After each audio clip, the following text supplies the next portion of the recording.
2 personnes ont perdu la vie à Beruru, dans la région Atimanjefan, et à Manakara Sud, dans la région Fitfunandi, suite au passage de la forte tempête tropicale Alvaro du 30 décembre au 3 janvier dernier, selon le bilan du Bureau national de gestion des risques et des catastrophes à 10h30 ce matin. Une brèche est constatée au sein de la majorité de la plateforme IRD à l'Assemblée nationale, selon le député d'Arivunmam. Selon ses propos, les dirigeants devraient convoquer une réunion extraordinaire de l'Assemblée nationale afin de déterminer les 3 candidats potentiels au poste de Premier ministre. Dans l'actualité internationale, le numéro 2 du Hamas a été tué mardi dans une frappe attribuée à Israël près de Beyrouth, ont annoncé le mouvement islamiste palestinien et des responsables libanais, ravivant les craintes d'une extension du conflit opposant à Gaza, le Hamas et Israël.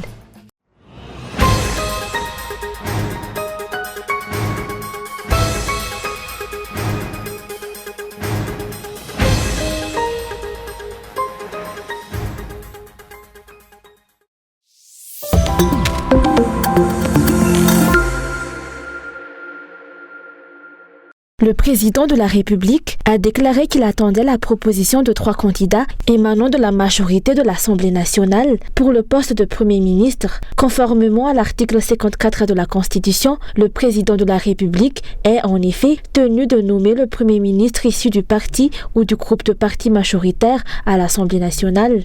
Cependant, cette disposition n'est actuellement plus respectée au sein de l'Assemblée nationale, selon le député d'Arivunmam aujourd'hui, car il semble que les députés du parti Orange ne soient plus majoritaires. Par conséquent, le gouvernement devra convoquer une réunion extraordinaire de l'Assemblée nationale afin de déterminer les 3 candidats potentiels au poste de Premier ministre.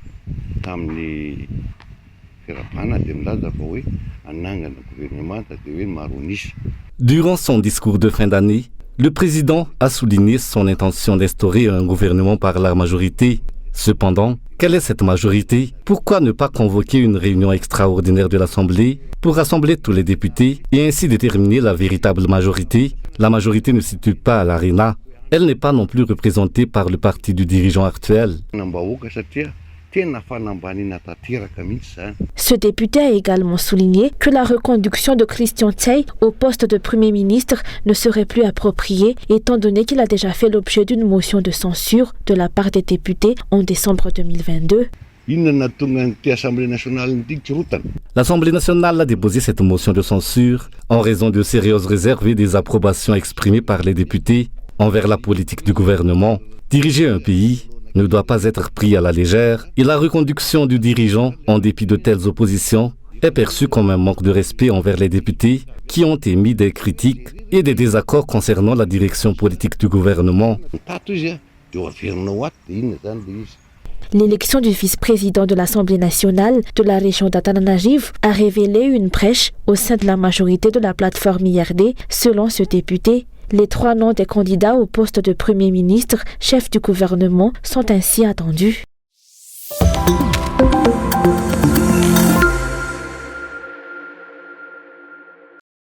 Une réunion entre toutes les forces vives du pays doit avoir lieu avant la tenue des élections municipales et législatives prévues cette année, a réitéré la société civile KMF Knoé, Éducation des citoyens.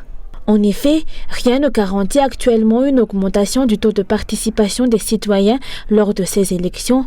Face à l'abstention majoritaire constatée lors du scrutin du 16 novembre 2023 et à la non prise en compte des résultats exprimés par de grands partis politiques du pays, la société civile estime qu'il est nécessaire d'organiser une réunion entre toutes les forces vives avant de procéder aux élections.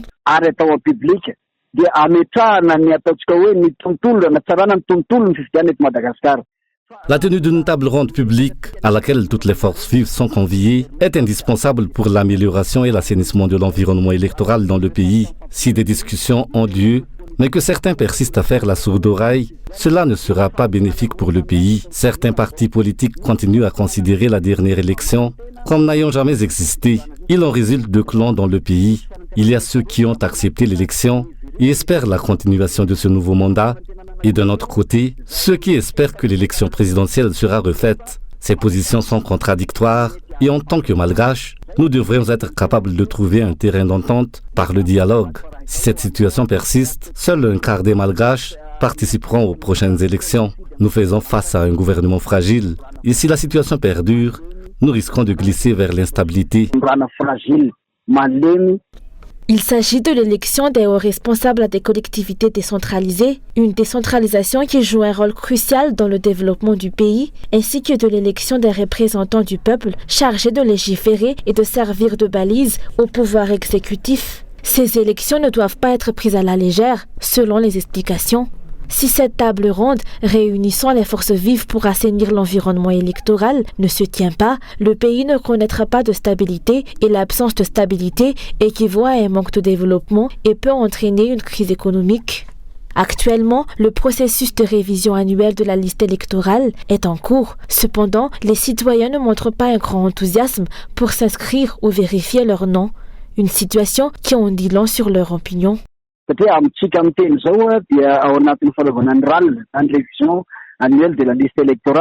Nous sommes actuellement en cours de révision annuelle de la liste électorale et il est notable que de nombreux citoyens ne manifestent pas d'enthousiasme pour se rendre au Fukutani. Afin de procéder à cette révision, nous avons déjà souligné le manque de communication et de sensibilisation lors de la dernière élection et malheureusement, la situation semble se répéter pour la RAL. Si les élections sont véritablement une affaire nationale de grande importance, elles devraient être une priorité. L'éducation des citoyens ne devrait pas reposer uniquement sur les épaules des organisations de la société civile qui s'efforcent actuellement de motiver les citoyens à s'inscrire sur la liste électorale.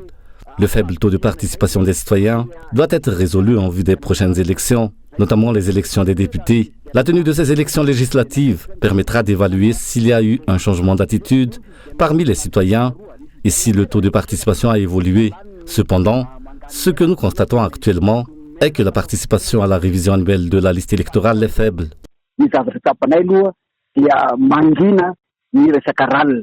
La révision annuelle de la liste électorale a débuté en décembre et se poursuivra jusqu'au 15 février. Le silence et le manque de conviction des citoyens à son égard jusqu'ici reflètent le désintérêt des Malgaches envers le processus électoral. En raison des événements de l'année dernière, de nombreux partis politiques ont déjà exprimé leur inquiétude envers les deux entités responsables de la gestion du processus électoral. Une situation qui met en lumière le caractère antidémocratique des élections passées et à venir dans le pays. C'est pourquoi la société civile Kamaef Knoé a réitéré son appel à une table ronde entre toutes les parties. Une réunion où la participation des dirigeants est vivement souhaitée dans l'intérêt du pays.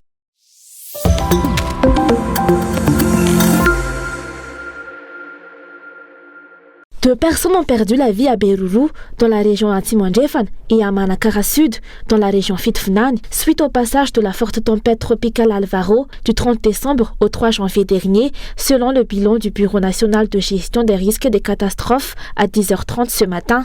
Aucune personne n'a été portée disparue. On compte également 1961 ménages sinistrés. Selon le rapport, un total de 1359 maisons ont été inondées, 400 maisons ont été endommagées et 86 détruites. 504 personnes ont été contraintes de déménager vers 8 sites d'hébergement commun. De plus, selon le rapport du BNCRC, 200 hectares de rizières ont également été inondés.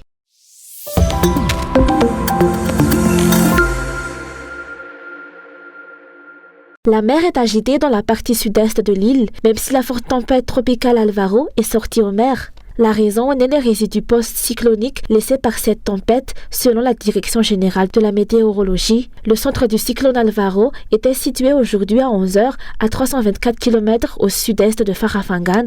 Malgré que les vagues dans le sud-est soient agitées, la Direction générale de la météorologie indique qu'il n'y a plus aucune menace de perturbation des conditions météorologiques de l'ensemble de l'île.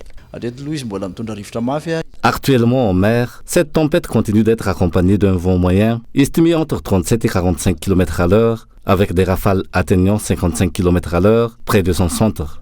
Il est à noter que dans la partie sud-est de l'île, de Manour à Tolanyar jusqu'à Forap, la mer restera agitée en raison des résidus post-cycloniques de la forte tempête tropicale Alvaro.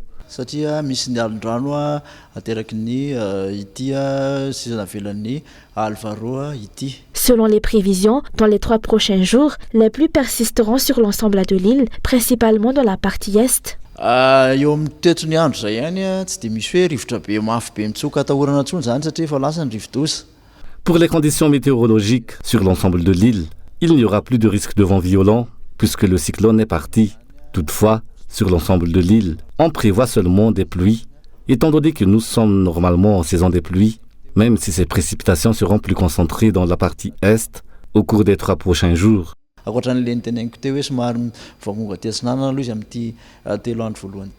Selon la Direction générale de la météorologie, il n'y a aucun risque de retour de cette forte tempête tropicale. Elle devrait s'affaiblir pour devenir une dépression post-tropicale dans l'océan Indien.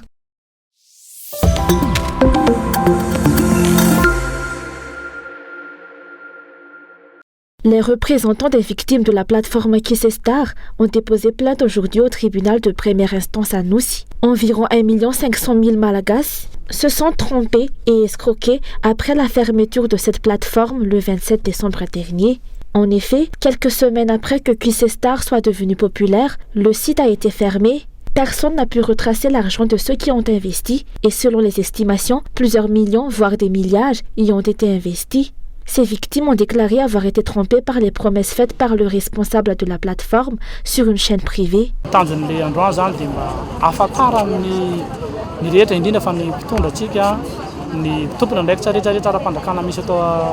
Notre objectif aujourd'hui est de porter à la connaissance du public, en particulier des dirigeants et de tous les responsables à Madagascar, qu'un incident d'envergure nationale s'est produit en raison de la plateforme Kyocera. En résumé, nous avons été trompés et escroqués. Le responsable de cette plateforme est intervenu sur la radio RNM et nous disposons d'archives à cet effet. Cet individu a clairement affirmé être le premier représentant de Kyocera à Madagascar, ce qui nous a incité à rejoindre la plateforme, d'autant plus qu'il a utilisé la chaîne nationale TVM pour des publicités. L'individu a également souligné de manière explicite que la plateforme a été créée de manière légale et agréée par l'État malgache. Des événements ont eu lieu à cet effet au Palais des Sports et au CCIVAT et de nombreux citoyens ont été motivés à s'inscrire en voyant que des canaux publics ont promu la plateforme. Si pour cela, nous avons été naïfs, alors nous reconnaissons notre erreur.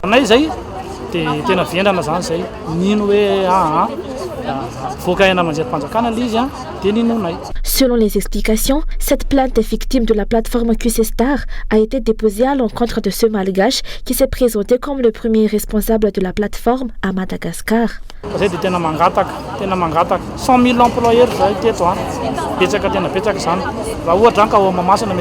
Nous sollicitons le déploiement de toutes les institutions susceptibles d'aider à appréhender les responsables de cette escroquerie, que ce soit le service de la cybercriminalité ou autre. Même si la loi ou le gouvernement ne protège pas spécifiquement les personnes rédules, ils ne doivent pas non plus favoriser les escrocs. Fort du grand nombre de signatures que nous avons recueillies, appuyées par des preuves et des noms, nous avons l'intention de déposer des plaintes auprès de toutes les instances judiciaires à Madagascar.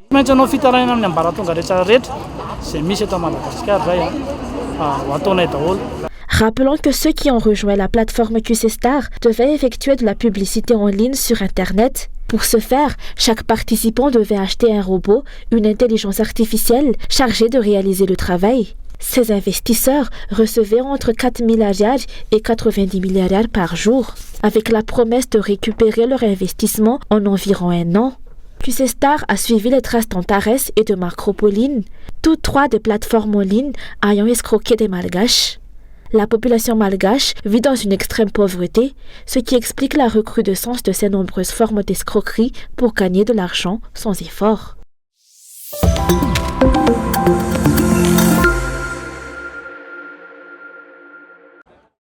Au centre sur la photo, Saleh Al-Arouri en mars 2007 à Ramallah, en Cisjordanie, dans les heures qui suivent l'une de ses sorties de prison. À cette date, il est déjà l'un des principaux dirigeants du mouvement islamiste palestinien Hamas et vient de passer 15 ans en détention en Israël. Condamné par Israël pour avoir planifié et participé à plusieurs attentats, Saleh Al-Arouri a passé au total près de 20 ans derrière les barreaux. Il est finalement libéré en 2010, mais à condition qu'il s'exile, il choisit le Liban.